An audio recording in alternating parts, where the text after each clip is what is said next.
I believe I'm your 12th PhD student. Yeah, that's right. And so we've obviously gotten to know each other quite well by doing science together. We have many meetings. We've also gone on a number of trips. We go to conferences together, have gone to the telescope together.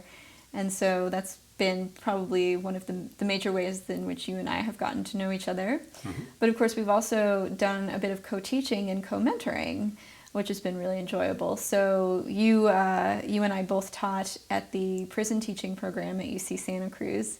You took me to jail. You taught me how to get into Santa Cruz County Jail, and we got to teach algebra and pre-algebra together there, which was a really amazing experience. I think most importantly, I got to bring you back from jail. You got me out of jail too, yes. I got you out of jail. I didn't decide that I wanted to have a career really in astronomy. You know, there's a big difference between what you major in college and what you want to have as a career. And I decided that I wanted to pursue a career in astronomy after having courses with and doing research with Beth Willman, who is a professor at Haverford and is now the deputy director of the Large Synoptic Sky Telescope Survey. Is that right? Large Synoptic Survey Telescope. Large Synoptic Survey Telescope, which is of course one of the major astronomy projects of the coming decade. I just had the most fabulous time on this trip. I was really nervous about it because I am not a person who is good at staying up late. I don't like to, there are scorpions on that mountain and that is not my thing. I was pretty anxious about it, but I ended up having a really fabulous time. And that's when I realized that I could enjoy doing science in addition to learning about science in the classroom. And research, of course, is all about doing science, not doing problems that have answers in the back of your textbook.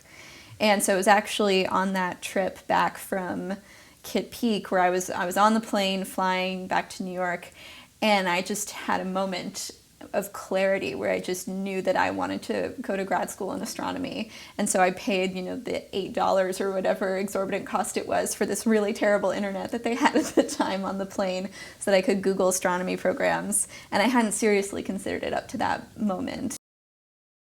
So I definitely knew that I wasn't going to be in Europe for an extended period, maybe ever again. Who knows? Who knows how often one gets to have an apartment in Paris?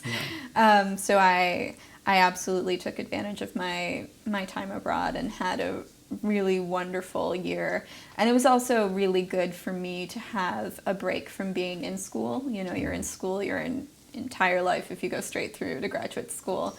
And it was my first time doing full-time research for a full year.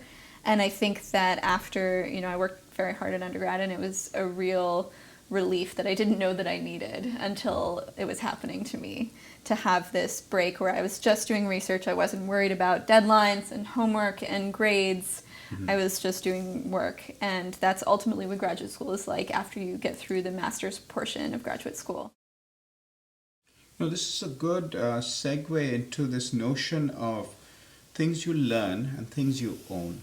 And, this is not just true for science. I guess it's true for many things in life. There are things you learn and there are things you can call your own because you've developed them to some extent. And you see a balance of that, right, as a scientist. And that's, I think, a big part of graduate school is that there's this transition. When you enter graduate school, you're usually given a project that someone else has come up with. And by the time you leave graduate school, your PhD is supposed to be an original contribution to the field. And by the time you're a senior graduate student, it happens very subtly, but you realize that all of a sudden you know the next question to ask. You don't need to ask someone what you should do next. You have your own ideas about what you should do next, where your work should go. And that's an amazing thing that's difficult to quantify, but something you absolutely learn by doing a PhD is driving your own work. That's the amazing thing about a PhD is that you become the world expert in whatever you are doing. And you are a world expert in many things, and I've learned much from you, but I have this intersection of different mentors where I am the expert in my own niche.